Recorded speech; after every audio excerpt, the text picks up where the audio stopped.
ఈ ఫ్లూ అలాగే కోవిడ్-19 ఈ రెండిటికి సంబంధించి మాట్లాడుకుంటున్న సందర్భం ఉందంటే అర్థం చేసుకోవచ్చు.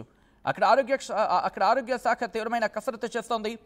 ఎందుకంటే ఆ రెస్పిరేటరీ ఇల్నెస్ అంటే ఊపిరి తీసుకోవడంలో సమస్య, దాంతోపాటు కాజెస్ కావచ్చు, లేకపోతే సింటమ్స్ కావచ్చు, స్ప్రెడ్ కావచ్చు, సివియారిటీ కావచ్చు, ఇవన్నీ కూడా ఆ డిఫరెన్సెస్ గురించి మాట్లాడుకున్న సందర్భంలో ఆ డిఫరెంట్ వైరస్లు అలాగే వాటి మధ్య వ్యత్యాసం గురించి మాట్లాడుకున్న సందర్భంలో కాస్త ఎందుకో ఆ పొంతను కుదురుతోంది. మీరు చూడొచ్చు విజువల్స్, హాస్పిటల్స్ అక్కడ ఎంత రద్దీగా మారుతున్నాయనేది.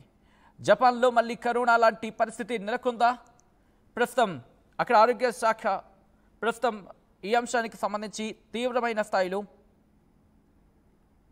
కసరత్తు చేయడం జరుగుతోంది. మరి ముఖ్యంగా ఈ వైరస్ మరింత ప్రబలకుండా, మరింత వ్యాప్తి చెందకుండా ప్రస్తుతం వీటి మీద పూర్తి స్థాయిలో నియంత్రణ చేపట్టేందుకు తీవ్రమైన ప్రయత్నాలు చేస్తోంది. దీని లక్షణాల గురించి మాట్లాడుకున్న సందర్భంలో ఫీవర్ అట, అలాగే జలుబు, దగ్గు, అలాగే రన్నింగ్ నోస్, కన్సెషన్ అంటూ ఉంటారు కదా అది, దాంతోపాటు తలనొప్పి, అలాగే ఒళ్ళు నొప్పులు, ఇవి దాని లక్షణాలుగా చెప్తున్న సందర్భం. కోవిడ్ గురించి మాట్లాడుకున్న సందర్భంలో అదే కదా ఊపిరితిత్తుల సమస్య, దాంతోపాటు ఆక్సిజన్ లెవెల్స్ పడిపోవడం, అలాగే రుచి లేకపోవడం, వాసన తెలియకపోవడం, ఇది కదా దానికి దాదాపుగా లక్షణాల గురించి మాట్లాడుకున్న సందర్భంలో.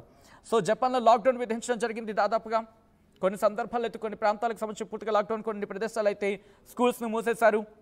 సేఫ్టీ టిప్స్ని అక్కడ అధికారులు సూచించడం జరుగుతుంది. చాలా కీలకం అంటున్నారు.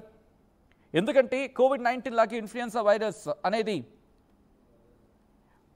ఒకరి నుంచి ఒకరికి సోకే అవకాశం ఉంది అంటూ కూడా వాళ్ళు అనుమానాలు వ్యక్తం చేయడం జరుగుతుంది. కాబట్టి సురక్షితంగా ఉండేందుకు కొన్ని జాగ్రత్తలు తీసుకున్నట్టు కూడా అక్కడ ప్రభుత్వం చెబుతోంది. ఎల్లప్పుడూ మీ నోటిని అంటే మాస్క్ పెట్టుకుంటాం కదా సాధారణంగా మనం కూడా చెప్పేవాళ్ళం. కోవిడ్-19 టైంలో మీ నోటిని కవర్ చేసుకోండి, ఒకవేళ దగ్గు వచ్చినా తుమ్మొచ్చినా నోటిని కవర్ చేసుకోండి. అలాగే క్రౌడెడ్ ప్లేస్లోకి వెళ్ళడాన్ని అవాయిడ్ చేయండి. ఒకవేళ వెళితే కనుక మాస్క్ పెట్టుకోండి.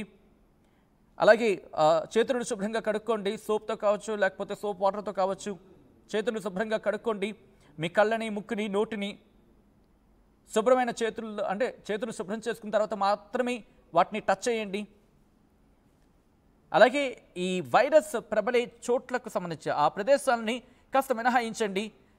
అలాగే ఆ సిమ్టమ్స్కి సంబంధించి ఏమైనా లక్షణం ఉంటే వెంటనే డాక్టర్ని సంప్రదించండి. వాటిని అలసత్వం ప్రదర్శించద్దంటూ కూడా చెప్పుకొచ్చిన సందర్భం. ఎందుకు జపాన్ ఇప్పుడు లాక్డౌన్లో ఉంది అనే అంశానికి సంబంధించి మాట్లాడుకుంటే, సాధారణంగా వింటర్లో కొన్ని వైరస్లు విజృంభిస్తాయంత పెద్ద మాటని మాట్లాడలేను, కానీ ఈ కొన్ని సందర్భాల్లో అంటే ఈ శీతాకాలం లాంటి సందర్భాల్లో ఈ వైరస్లు కాస్త వ్యాపించే అవకాశం ఉంటుంది, ఈ వైరస్ కాస్త యాక్టివ్ అయ్యే అవకాశం ఉంటుంది. సో ఈ నేపథ్యంలో ఈ ఏడాది కాస్త ఎర్లీగానే ఈ కేసుల సంఖ్య పెరగడం, దాంతోపాటు ఇప్పటికీ 4,000 మంది హాస్పిటలైజ్ అవ్వడం అక్కడ ప్రభుత్వాన్ని కలవరపాటు గురి చేస్తోంది, ప్రజల్ని ఆందోళన గురి చేస్తోంది.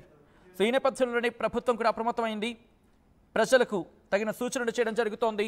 జపాన్లో మళ్ళీ లాక్డౌన్ పడింది అంటూ కూడా చర్చ జరుగుతున్న క్రమంలో హాస్పిటల్స్ మళ్ళీ రద్దీగా మారుతున్నాయి.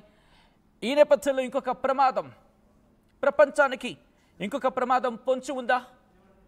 కరోనా వైరస్ తరహాలో ఇంకొక ఇన్ఫ్లుయెన్జా కావచ్చు, లేకపోతే ఇంకొక వైరస్ కావచ్చు ప్రబలే అవకాశం ఉందా? జపాన్ దానికి ఆద్యం కాబోతుందా అంటే అక్కడి నుంచే ప్రారంభం కాబోతుందా? ప్రస్తుతం ఇటువంటి అనుమానాలు వ్యక్తమవుతున్నాయి. అయితే జపాన్ ప్రభుత్వం ప్రస్తుతం ఇది వ్యాప్తి చెందకుండా దీన్ని నిరోధించేందుకు, దీని వ్యాప్తిని కంట్రోల్ చేసేందుకు, దీని వ్యాప్తిని పూర్తిగా నిరోధించేందుకు తగిన ప్రయత్నాలు చేస్తోంది. ఈ క్రమంలో మీరేమనుకుంటున్నారు? జపాన్ పూర్తిగా కట్టుదిట్టంగా దాన్ని ఏమంటారు, పూర్తిగా కంట్రోల్ చేయగలదా? మీరేమనుకుంటున్నారు? కమెంట్ చేసే ప్రయత్నం చేయండి. అయితే ఈ కథనం మిమ్మల్ని కలవరపాటు గురి చేయొచ్చు. మిమ్మల్ని కలవరపాటు గురి చేయడం ఆర్టీవీ ఉద్దేశం కాదు, కానీ ఇటువంటి కథనాలు చూసినప్పుడు కాస్త కలవరపాటు గురి అవకాశం ఉంటుంది. కాబట్టి దీనికి సంబంధించి తగిన జాగ్రత్తలు తీసుకోవాలని ఆర్టీవీ సూచించడం జరుగుతోంది.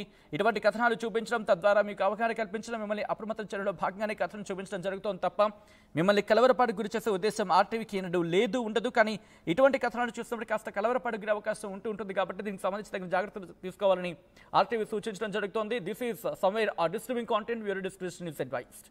ఒక్కసారి దృశ్యాలు చూద్దాం.